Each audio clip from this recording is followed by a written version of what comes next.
चिदंबर महिमा न जाणे तो ब्रह्मा, चिदंबर महिमा न जाणे तो ब्रह्मा, इतर उपमा काय द्यावी, न कळे वेदासी शास्त्र पुराणासी, मानव रंकासी काय कळे, जाणता निर्णता वाचे उच्चारिता, जाणता नेणता वाचे उच्चारिता, पापे भस्म होती जन्मांतरीची, न कळे वेदासी शास्त्र पुराणासी, मानव रंकासी काय कळे, दास म्हणे ऐसे बोले वेद श्रुती, अगाध ही कीर्ती तिन्ही लोकी, न कळे वेदासी शास्त्र पुराणासी, मानव रंकासी काय कळे. नमो विठ्ठला राजया पांडुरंगा, नमो रुक्मिणी माऊली ज्ञानगंगा, नमो पुंडलिका नमो चंद्रभागा, नमस्कार माझा रुक्मिणी पांडुरंगा. पांडुरंगा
अलंकापुरी पुण्यभूमी पवित्र, तिथे नांदतो ज्ञान राजा सुपात्र, तया आठवीता महापुण्यरासी.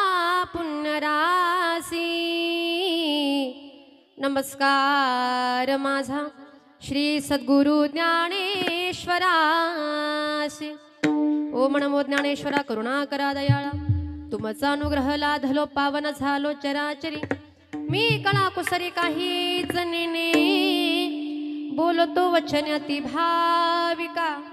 एका जनार्दनी तुमचा दास, त्याची आस पुरवावी. वसुदेवसुतं देवं कंसचाणूरमर्दनं देवकी परमानन्दं कृष्णं वन्दे जगद्गुरु। सर्वमङ्गलमाङ्गल्ये शिवे सर्वार्थसाधिके शरण्ये त्र्यम्बके गौरी नारायणी नमोस्तुते। कैलासराणा शिवचंद्रमौळी फणींद्रमाथा मुगुटी झळाळी कारुण्यसिंधो भवदुःखहारी तुझवीन शंभो मज कोण तारी। गुरुर्ब्रह्मा गुरुर्विष्णू गुरुर्देवो महेश्वरः गुरु साक्षात् परब्रह्मा तस्मै श्री गुरवे नमः। मनोजवं मारुततुल्यवेगं जितेन्द्रियं बुद्धिमतां वरिष्ठं वातात्मजं वानरयूतमुख्यं श्रीरामदूतं शरणं प्रपद्ये।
शरण शरणजी हनुमंता तुम्हा आलो रामदूता काय भक्तीच्या त्या वाटा मज दावा व्यासू भटा वचन ऐका कमळापती माझी रंगाची विनंती कर जोडी तो कथे काळी आपण असावे जवळी विठ्ठल विठ्ठल विठ्ठल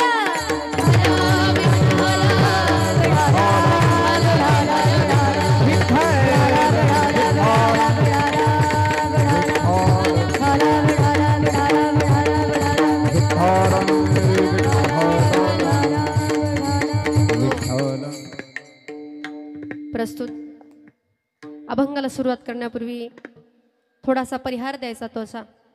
पण पहिली सूचना सांगते, कीर्तनामध्ये बसलात पण कोणत्याही प्रकारची बडबड आता करायची नाही।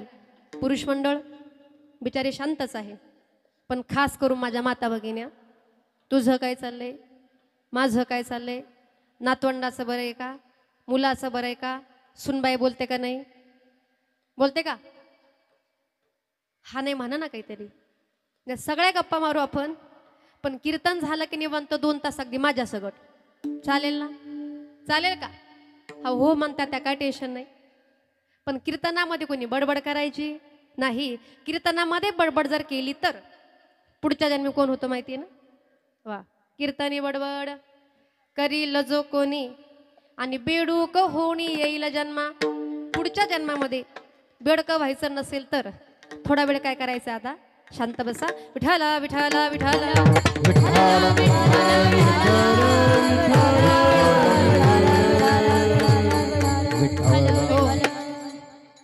अभंगाला सुरुवात करण्यापूर्वी थोडासा परिहार द्यायचा तो असा। श्री क्षेत्र बाभुळगाव गंगा या ठिकाणी चालू असलेला संत श्रेष्ठ दास राजाराम महाराज यांचा 256वा जन्मोत्सवाच्या निमित्त अखंड नामयज्ञ संकीर्तन महोत्सव या ठिकाणी सुरू आहे।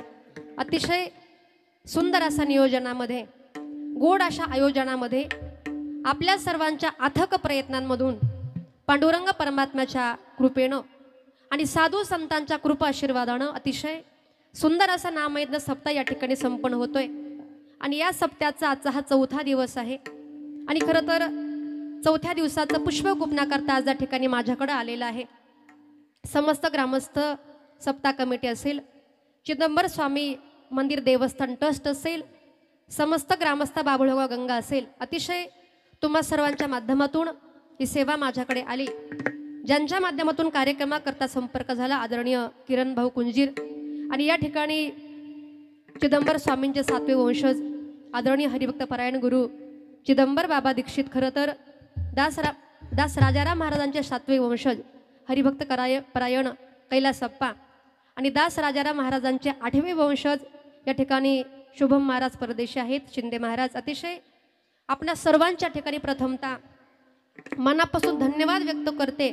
आणि खरं तर पहिली गोष्ट म्हणजे संत दास राजाराम महाराजांच्या कुळामधले आपण आहात आणि तुमच्या पुढे बोलण्याचं म्हणजे आमचं धाडस या ठिकाणी होत नाही, पण खरं तर म्हणतात ना की वाघापुढे शेळीनं कीर्तन करावं, तशी माझी आज अवस्था झाली। कारण मला भाऊनी सांगितलं होतं की ताई संत दास राजाराम महाराजांचा सप्ताह आहे आणि अभंग जर घेतला हा याच्यामधला तर बरं होईल म्हटले। आणि महाराजांनी पण खूप आग्रह केला की ह्याच अभंगावरती कीर्तन करायचं। आणि आल्यावर पण बाबांच्या भावना कळाल्या का चिदंबर स्वामींवरती बाबांची अतिशय फार दृढ श्रद्धा आहे, तुमची सर्वांची दृढ निष्ठा आहे। आणि खरं तर स्वामी ज्याप्रमाणे मला शक्ती देतील अगदी त्याप्रमाणे अभंगाचं विवेचन तुमच्या पुढे मांडण्याचा प्रयत्न करते। विठ्ठल विठ्ठल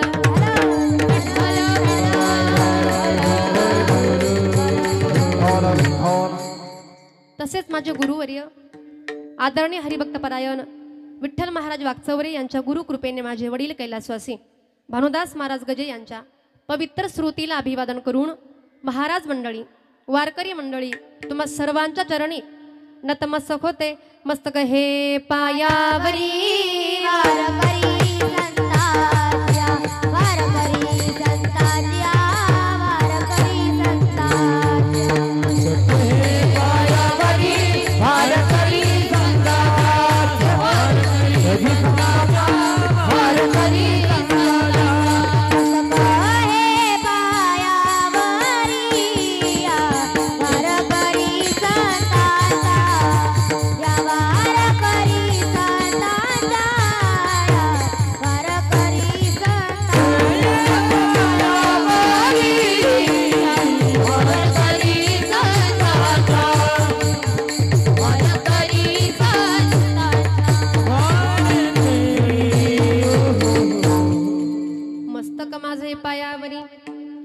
वारकरी संतांच्या अगदी तुम्हा सर्व संतांच्या श्रोत्यांच्या टाळकरी माळकरी वारकरी महाराज मंडळी माझ्या माता भगिनी अगदी तुम्हा सर्वांच्या चरणावरती विनम्र अभिवादन करते आणि सेवेला सुरुवात करूयात। विठ्ठल विठ्ठल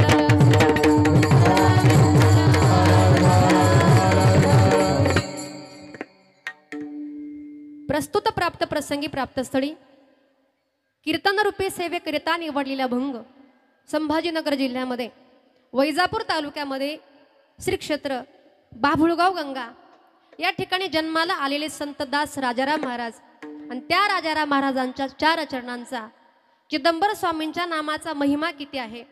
नवे नवे त्या नामाचा महिमा आपण वर्णनच करू शकत नाही, पण या अभंगामधून माझे दास राजाराम महाराज चिदंबर स्वामी भगवान शिवांचा या ठिकाणी महिमा वर्णन करण्याचा प्रयत्न करतात। विठ्ठल विठ्ठल विठ्ठल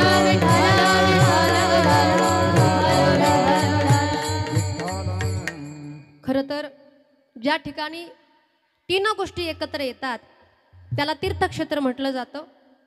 आता पहिलं क्षेत्र म्हणजे पंढरपूर आहे। 3 गोष्टी कोणत्या आहेत? पहिला म्हणजे देव, दुसरे म्हणजे संत आणि तिसरं म्हणजे तीर्थ। या 3 गोष्टी एकत्र आल्या तर त्याला काय म्हणतात?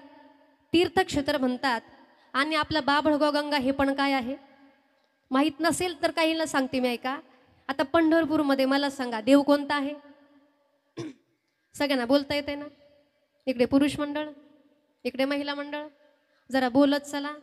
आणि माना हलवत चला, म्हणजे मला कळेल तुम्हाला काहीतरी समजतंय. विठाला विठाला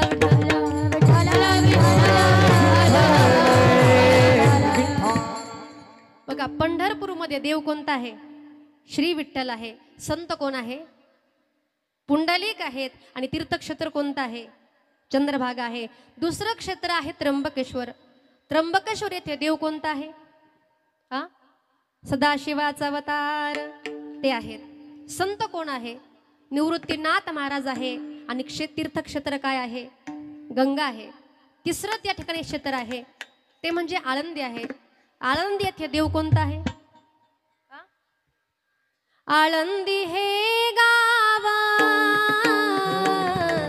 पुण्यभूमी ठाव. आळंदी हे गाव पुण्यभूमी ठाव. दैवतांचे नाव सिद्धेश्वरा. दैवतांचे नाव सिद्धेश्वरा. देव कोण आहे आळंदीमध्ये? सिद्धेश्वर भगवान. आणि नदी कोणती आहे? इंद्रायणी. पुढचं क्षेत्र आहे श्री क्षेत्र पैठण. पैठण येथे देव कोण आहे? श्रीखंड आहे. संत कोण आहेत? नाथ बाबा आहे. आणि तीर्थ कोणतं आहे? गंगा आहे. आणि पाचवं म्हणजे आपलं बाभुळगाव गंगा. या ठिकाणी देव कोण आहे? चिदंबर स्वामी भगवान आहे. संत कोण आहेत? दास राजाराम महाराज आहे. आणि तीर्थक्षेत्र काय कोणतं आहे? गोदावरी आहे. विठाला विठाला विठाला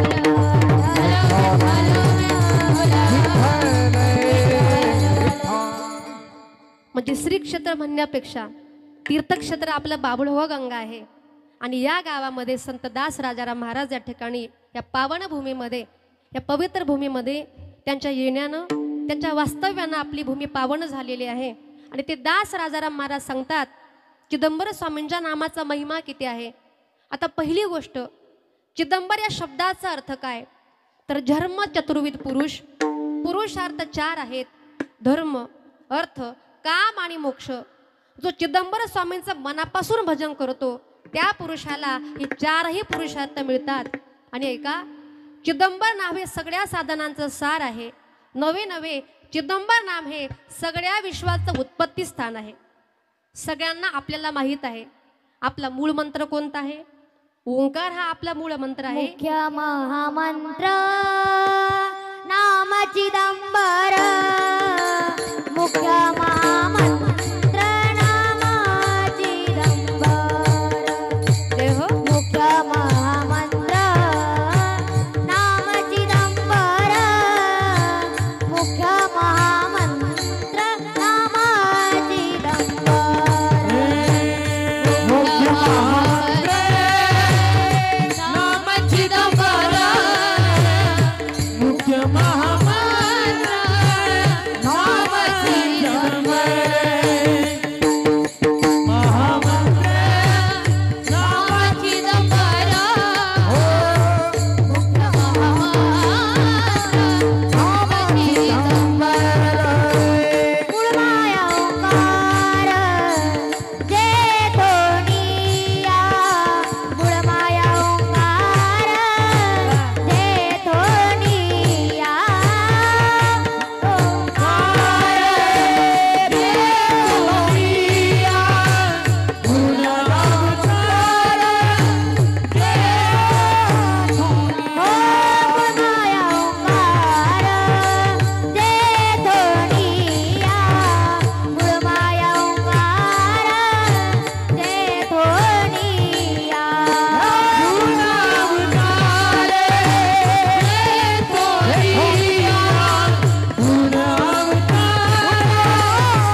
मुख्य महामंत्र नाम चिदंबर. पण या विश्वाचा मूळ मंत्र कोणता आहे तर ओंकार हा आहे. सगळ्यांना आपल्याला माहीत आहे माझ्या माऊलींनी 9035 ओव्यांची ज्ञानेश्वरी लिहिली. ज्ञानेश्वरी सारखा दैदिप्यमानाचा ग्रंथ निर्माण केला. आता मला सांगा ज्ञानेश्वरी हा ग्रंथ छोटा आहे की मोठा आहे हो? पुरुष मंडळ तुम्हाला काय टेन्शन काय नाराज नाही ना काय भांडण बिंदास बोलायचं. ज्ञानेश्वरी ग्रंथ कसा आहे मोठा ग्रंथ आहे आणि ओव्या किती आहेत 9035. मग हा ग्रंथ जर आपल्या करता जर असेल तर या ग्रंथाचं वाचन आपण केलं पाहिजे. पण मला सांगा रोज एवढ्या 9000 ओव्या वाचण्याकरता आपल्याकडे वेळ आहे का? आणि खरंच नाही ना. आपला भरपूर मोठा प्रपंच आहे. आपला व्यस्त असा प्रपंच आहे आणि आपल्या व्यस्त जीवनामध्ये एवढ्या ओव्या वाचण्याकरता आपल्याकडे वेळ नाही. मग नामदेवराय म्हणतात एकतरी ओवी अनुभवावी, एकतरी ओवी अनुभवावी, एकतरी ओवी अनुभवावी, हो एकतरी ओवी अनुभवावी. हे नामामरे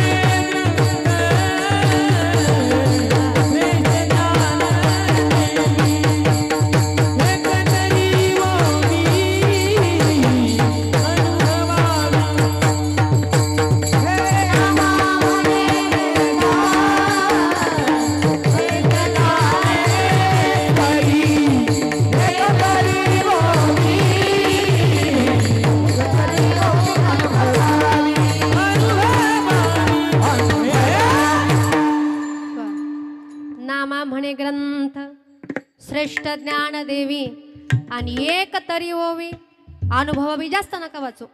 प्रत्येक पुरुषानं प्रत्येक स्त्रीनं सकाळी उठलं स्नान केलं तुळशीची पूजा केली का दुसरी गोष्ट काय करायची ज्ञानेश्वरीची एक तरी ओवी आपण वाचली पाहिजे. तुम्ही सांगितले महाराज आज आम्ही ऐकलंय उद्यापासून आम्ही एक काम करणार सकाळी उठणार स्नान केलं तुळशीची पूजा केली का दुसरी गोष्ट ज्ञानेश्वरीची एक तरी ओवी आम्ही. जेवले नाही का तुम्ही? जेवायचंय अजून ना. आवाज मोठा आला पाहिजे. एक तरी ओवी आम्ही वाचणार आणि वाचाल तरच वाचाल बरं का. हे मात्र लक्षामध्ये ठेवा. तुम्ही सांगाल महाराज उद्यापासून एक तरी ओवी आम्ही वाचणार. पण ह्या एक ओवी वाचण्याचा आमच्या जीवनामध्ये फायदा काय? कारण मानवी जीवाचा स्वभावच असा आहे फायदा असल्याशिवाय आपण काही करत आणि कुशाल नाही म्हणता. पण ही खरी गोष्ट आहे. ऐका ना एकच ओवी रोज वाचा फायदा काय होतो. भाव धरुणिया वाचे ज्ञानेश्वरी, भाव धरुणिया वाचे ज्ञानेश्वरी, कृपा करी हारी तयावरी, कृपा करी हारी तयावरी, स्वमुखे आपण सांगे तो श्री विष्णू, स्वमुखे आपण सांगे तो श्री विष्णू. माझे नाथ बाबा सांगतात भावा नवाचा प्रेमा नवाचा मनापासून वाचा फायदा काय होतो. ज्ञान होय अज्ञानासी, ज्ञान होय अज्ञानासी,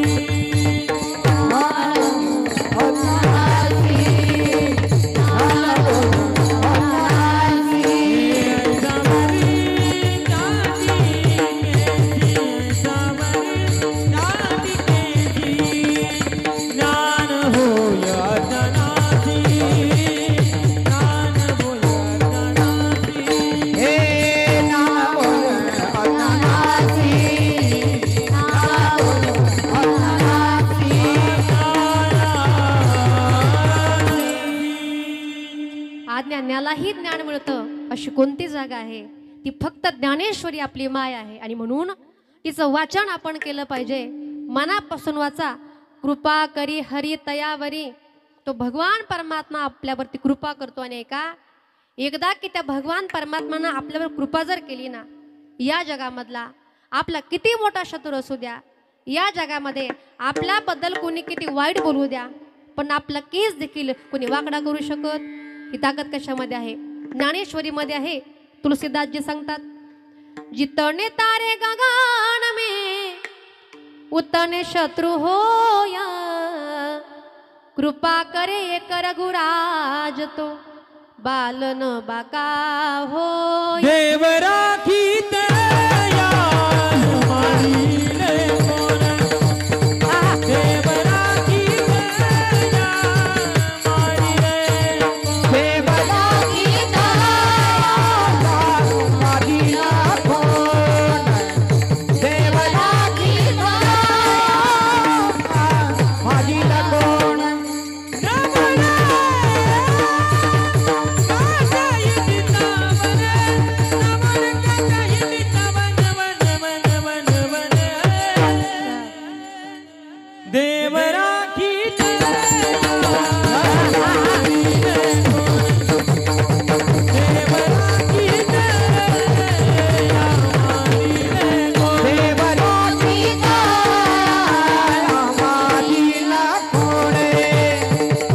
राखी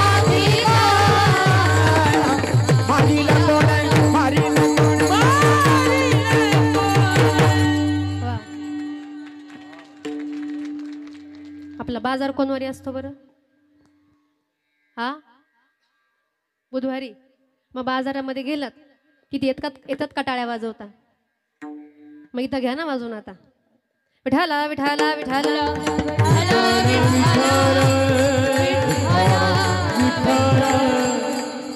आपली सर्वस्वी जबाबदारी तो भगवान परमात्मा घेतो. मनापासून ग्रंथ वाचा. ज्ञानेश्वरी आपल्याच करता आहे आणि त्या ज्ञानेश्वरीमध्ये पहिलीच ओव्य काय आहे? ओम नमो जियाद्या वेद प्रतिपाद्या जय जय स्वसंवेद्या आत्मरूपा. पहिलं अक्षर काय आहे? ओम आहे. म्हणजे या सर्व विश्वाचं उत्पत्ती स्थान हे ओम आहे. ओम म्हणजे ओंकार आहे. पण पुढे लक्षात घ्या, या ओम या शब्दाचं मूळ स्थान चिदंबर आहे.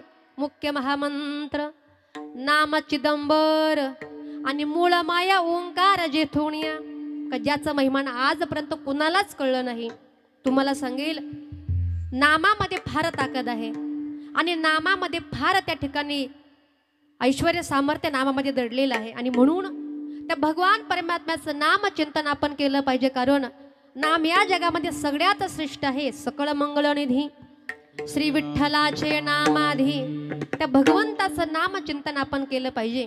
पण तुम्ही सांगाल, महाराज त्या देवाचं नामचिंतन आम्ही करायचं, पण त्या देवाचं नामचिंतन करण्याकरता आमच्याकडे काही माध्यम आहे का?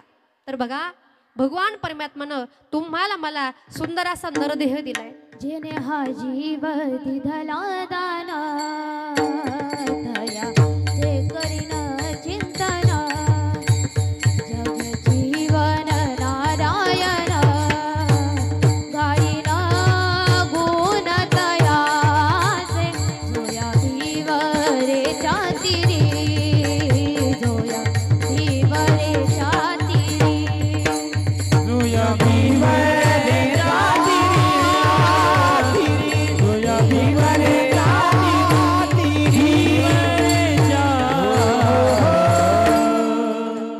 नाटाच्या अभंगामधलं गोड प्रमाणे जेने हा जीव दिला दान तयाचे करील चिंतन. ज्या भगवान परमात्म्यानं हा देह दिलाय त्या भगवान परमात्म्याचं नाम चिंतन आपण केलं पाहिजे. पण दास राजाराम महाराज काय सांगतात बघा, नामामध्ये किती ताकद आहे आणि मोठ्या मोठ्यांना भल्या भल्यांना या नामाचा महिमा कळाला नाही. तुम्हाला पुरावा सांगते. 1000 गावठी ब्राह्मण जेवायला घातले का पुण्यक्षत्रीचा एक ब्राह्मण जेवल्याचे पुण्य मिळते.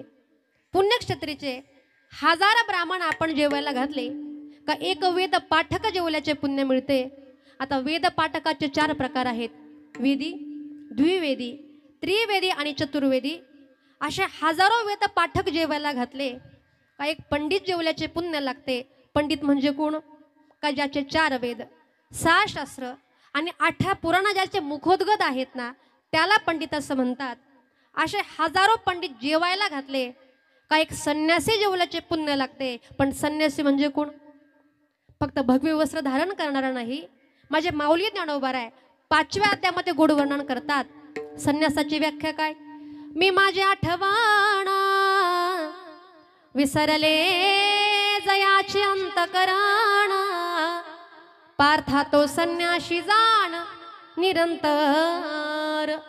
जो स्वतःचं मी आणि माझं विसरलाय, याचं स्फुरण नष्ट झालंय, त्याला खरा संन्यासी म्हणतात. आणि एका असे हजारो संन्यासी जेवायला घातले का एक ब्रह्मज्ञानी जेवल्याचे पुण्य लागते. असे ब्रह्मज्ञानी कोण आहे तर ऐका, शुक, यज्ञवाल्क्य, दत्त कपिल मुनी आणि हरीसी जाणवणी हरीचं झाले असे ब्रह्मज्ञानी आहे. ते रात्रंदिवस हरिहरी म्हणतात, रात्रंदिवस शिवशिव म्हणतात, रात्रंदिवस या चिदंबराच्या नावाचं गुणगान करतात. पण त्यांनाही कळलं नाही का या चिदंबराच्या नावाचा महिमा किती मोठा आहे. म्हणून अभंगाचे पहिले चरण. चिदंबरी महिमा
चिदंबर महिमा न जाणे तो ब्रह्म आणि इतर उपमा काय द्यावी.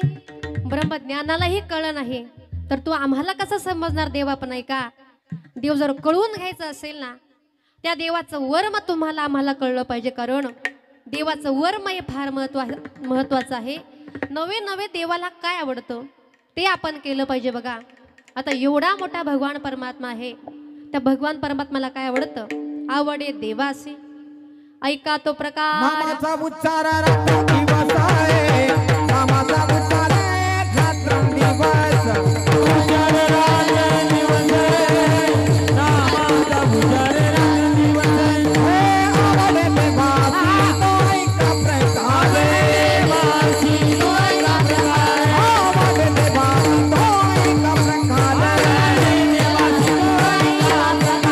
हे नामाचा उच्चार रात्रंदिवस आहे, नामाचा उच्चार रात्रंदिवस आहे. हे नामाचा उच्चार रात्रंदिवस आहे, नामाचा उच्चार रात्रंदिवस आहे. हो हो हो हो हो. वा. आवडे देवासी ऐका तो प्रकार. कोणता प्रकार आवडतो माऊली गोड सांगतात. किंबहुना पांडवा हरी पलागी वसावा, जेथ नाम घोष बरवा करीती माझे. देवाला त्याचं नामचिंतन आवडतं आणि ते नामचिंतन आपण केलं पाहिजे. विठ्ठल विठ्ठल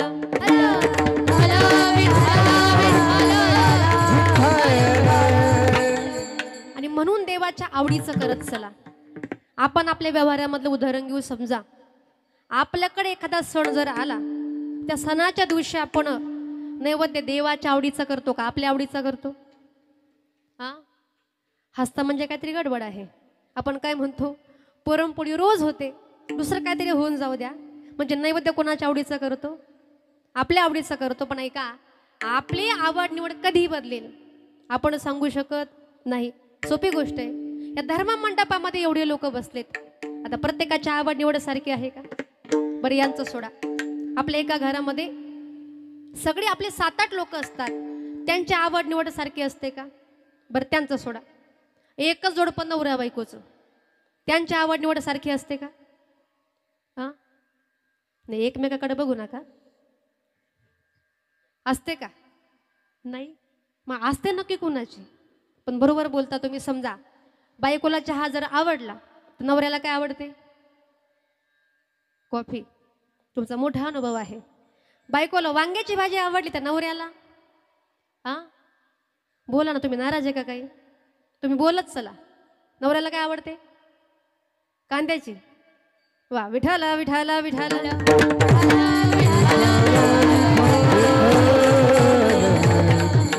असो, पण खरं बोललात तुम्ही. आपली आवड निवड कधी बदलेल आपण सांगू शकत नाही. ऐका, एका नवऱ्यानं काय केलं का आपल्या बायको करता सुंदर अशी 5,000ची साडी खरेदी केली.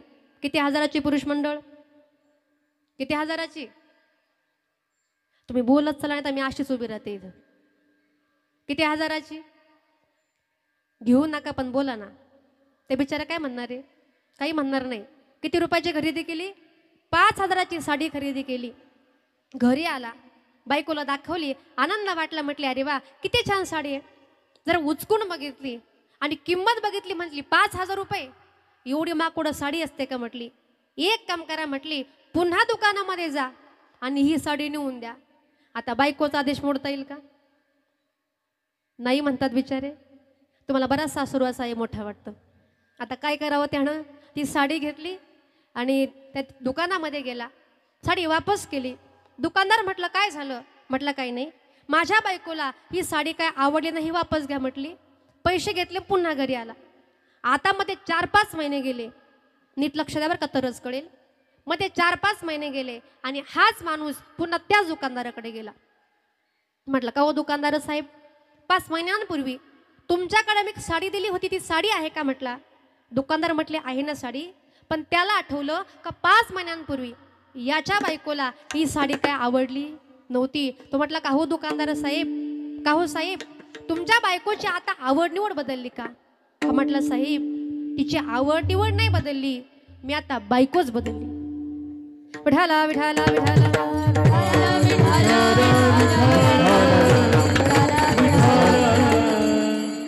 म्हणजे आपली आवड निवड कधी बदलू शकते आपण सांगू शकत. पण एवढा मोठा भगवान परमात्मा आहे. तुळसी माळा गळा, गोपी चंदन टिळा आणि हृदयी कळवळा वैष्णवांचा. एवढा मोठा भगवान परमात्मा आहे. पण त्या भगवान परमात्म्याला जे आवडतं ते आपण केलं पाहिजे, कारण त्या भगवान परमात्म्याच्या नामाचा महिमा हा आगाध आहे. आपण किती वर्णन करण्याचा प्रयत्न केला ना, काय बाणू आता न पुरे ही वाणी आणि मस्तकी चरणी ठेवीत असो. आपली वाणी ही पुरू शकत नाही.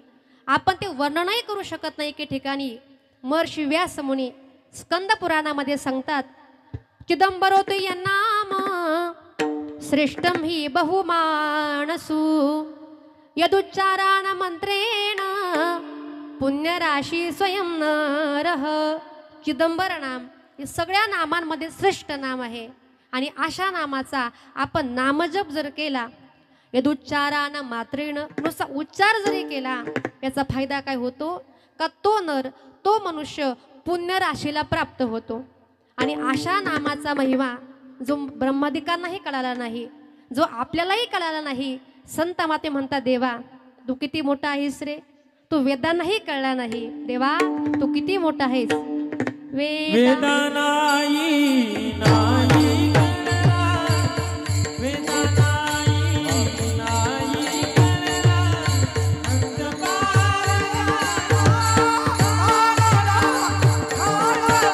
नाही कळला,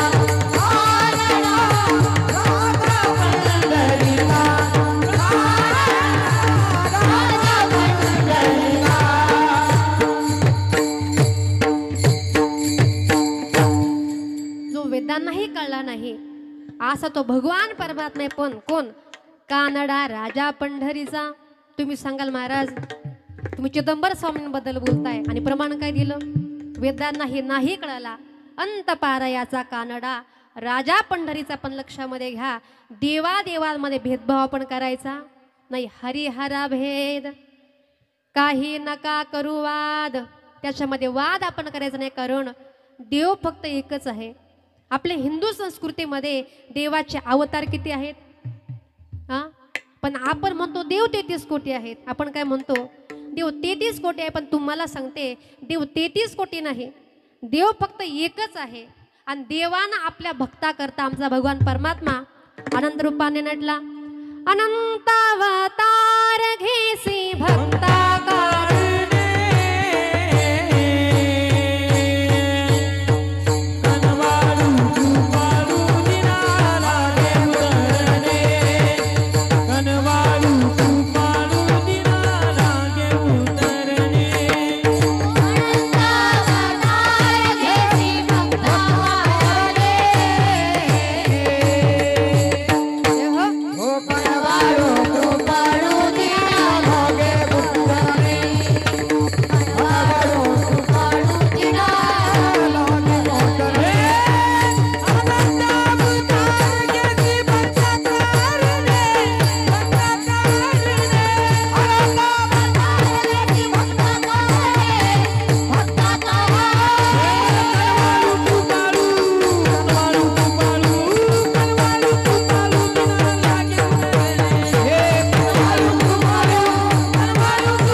कुणासाठी अनंत अवतार घेसी भक्ता कारणे कंदवाळू कृपाळू दिनाला घेऊ धरणे. किंवा अवताराच्या राशी तो हा उभा विटेवारी, अवताराच्या राशी तो हा शंख चक्र गदा पद्म साहितकारी, शंख चक्र गदा पद्म साहितकारी. देखिला देखिला देवा, देखिला देखिला देवा, आदिदेव परवा, देखिला देखिला देवा. देव कोटी नाही, देव हजारो नाही, देव फक्त एकच आहे, आपुला तो एक. देव करोणी घावा आणि तेने विन जीवा सुकणोई. फक्त संत महात्मे सांगतात का त्या भगवान परमात्म्याचं वर्म तुम्हाला आम्हाला कळलं पाहिजे. पण ते वर्म कसं कळेल, तर ते वर्म त्या भगवान परमात्म्याच्या नामचिंतनाने कळेल.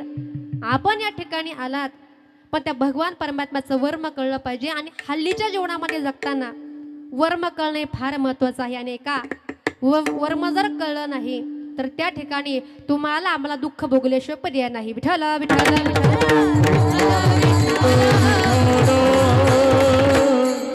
तुम्हाला उदाहरण सांगते. एका गावामध्ये एका मुलाचं असं नवीन लग्न झालं. मुलगा निघाला सासरवाडीला. आई म्हटली थांब बाळा. अरे पहिल्यांदाच चाललाय. मुलगा म्हटलं मग काय करायचं. आई म्हटली काय नाही बाळा, तुला दिवसामधून 4-5 वेळा खायची सवय आहे.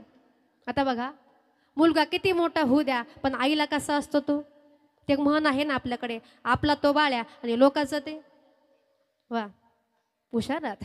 पण लक्षामध्ये घ्या, तिने सांगितलं बाळा अरे तू मोठा झालास, पण तुला दिवसामधून 4-5 वेळेला खायची सवय आहे. म्हटली एक काम कर, आता डबा नेता येणार नाही, आणि डबा जर नेला तुझी इज्जत जाईल म्हटली. मग एक काम कर म्हटली. आईनं काय केलं, आपल्या भेडींमध्ये ते असतं बघा मुरमुऱ्या, का त्याला लाह्या म्हणतात तुमच्याकडे, काय म्हणतात, मुरमुरे म्हणतात. मग आई म्हटली बाळा तू एक काम कर, दोन्ही खिशांमध्ये आईने त्याला मुरमुरे असे भरून दिले. म्हटली खिशामध्ये ठेव आणि ज्या ठिकाणी भूक लागेल त्या ठिकाणी मुरमुरे खायचे. म्हटलं चालेल आई. आता निघाला सासरवाडीला. आता बघा, पूर्वीचा प्रवास सगळा त्या ठिकाणी पायी पायी असायचा. सासरवाडीमध्ये पोचला, याचा दारामध्ये पाय, तेवढ्या सासूबाई आल्या. म्हटलं काय हो जा बापू आले का, तुमचं बरं आहे का, आमची ताई बरी का, अहो आमचं विहाचं कसं आहे, आमच्या सगळ्यांचं बरं आहे का. आता याला लागली होती भूक आणि खायच्या होत्या लाया. ही म्हटलं सासूबाई मी फार थकलेलो आहे, तुमच्याशी आत्ता बोलत नाही, जरा आतमध्ये आराम करतो आणि नंतर आपण गप्पा मारू. सासूबाई म्हटली काय हरकत नाही, मध्ये जा. आता जावई आतमध्ये गेला, रूम मध्ये गेला, दरवाजा लावला. पण भुकेच्या गडबडीमध्ये त्या दरवाजाला कडीच लावायची. विसरली. आतमध्ये कोट होती, कोटवरती असा आडवा पडला आणि भुकेच्या तडाक्यामध्ये काय केलं, दोन्ही हात अशा खिशामध्ये घातले, दोन्ही मूठ भरून लाया घेतल्या आणि 2 मूठ भरून लाया यांना तोंडामध्ये घातल्या. आता मला सांगा, 2 मूठ लाया तोंडामध्ये घातल्या, त्या आतमध्ये जातील का आणि बाहेर येतील का? माझं पटत नसेल तर घरी गेल्यावरती प्रयोग करून बघा. नाही असं कोणी करू नका. पण त्याने काय केलं, 2 मूठ भरून लाया तोंडामध्ये घातल्या आणि परिणाम काय झाला, त्या आतही जाईना बाहेरही जाईना, जावयाचं तोंड फुगलं, सुजलं. म्हटलं आता काय करायचं. आणि तेवढ्यात त्याला 2 मेवणे होते. मोठ्या मेवण्याला कळलं का आपले दाजी आले म्हणून. तो म्हटलं का गाई, अगं दाजी आले का, अगं कधी आले, दाजींचं बरं आहे का. आई म्हटली अरे थांब बाळा, दाजी थकलेच, चालून त्या ठिकाणी चालून थकून आलेत, दाजी झोपायला गेलेत, थांब तू नंतर बोल. पण हा म्हटला नाही अगं आई, फक्त 1 मिनिट जातो आणि खुशाली विचारून येतो. जसा गेला तसा धाडकन दरवाजा लोटला आणि आतमध्ये गेला. म्हटला दाजी तुमचं बरं आहे का हो. दाजी घाबरले, कारण तोंड होतं सुजलेलं. दाजीने काय केलं, आपलं तोंड भिंतीकडे केलं. तर याला वाटलं दाजी रुसलेत. म्हटलं दाजी लग्नामध्ये काही हुंडा बिंडा कमी पडला का, काही चैनी बिनी काही कमी पडल्यात का. म्हटले काही कमी पडलं असेल तर आम्ही पुन्हा देतो, पण अशी रुसू नका. म्हणून त्या तिकडच्या बाजूने गेला. बघतो तर काय, दाजींना बोलताच येत नाही आणि दाजींचं तोंड कशांतरी सुजलेलं. म्हटलं अगं आई, अगं लवकर ये, दाजींचं तोंड कशांतरी सुजलं. सासूबाई पळतच आली. म्हटली काही बाई कधी जावा येत नाही आणि पहिल्यांदाच आलेत आणि हा काय प्रकार झालाय. म्हटली डॉक्टरला बोलवा. म्हटली त्या ठिकाणी डॉक्टर आणले. जायला 2-4 त्या ठिकाणी इंजेक्शन मारले, पण त्या ठिकाणी तोंड काही वसरे ना. म्हटली काय करावं.